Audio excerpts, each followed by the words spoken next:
आज मैं दावत कलाम दे रहा हूँ जनाब साहिब खान सागर को। तशरीफ़ लेकर आएँ और अपने कलाम सुनाएं। अस्सलाम वालेकुम। वालेकुम अस्सलाम। सदर मोहतरम से एक बार फिर इजाज़त चाहता हूँ।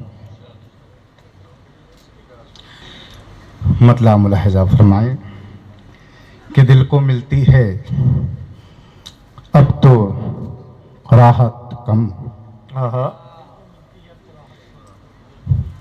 दिल को मिलती है अब तो राहत कम, उनकी जब से हुई इनायत कम। वाह वाह वाह वाह। बहुत शुक्रिया।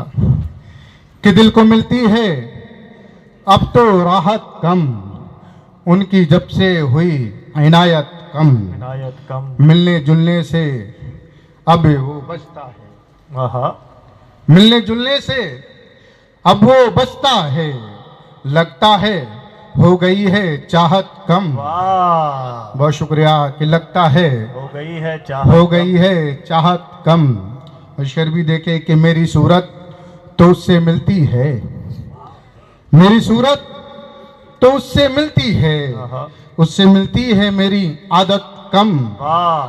बहुत शुक्रिया। तुझसे मिलती है अच्छा है। मेरी आदत कम। और ये शेर देखें कि खुद को रब के हवाले जब छोड़ा,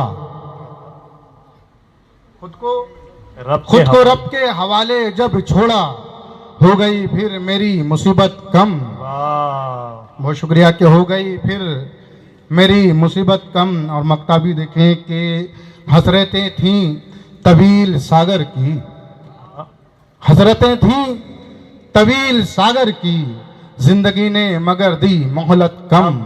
वाह वाह। जिंदगी ने मगर दी मोहलत कम। बहुत शुक्रिया। क्या कहने, जोरदार ताली से नवाज दीजिए। ये थे साहिब खान सागर।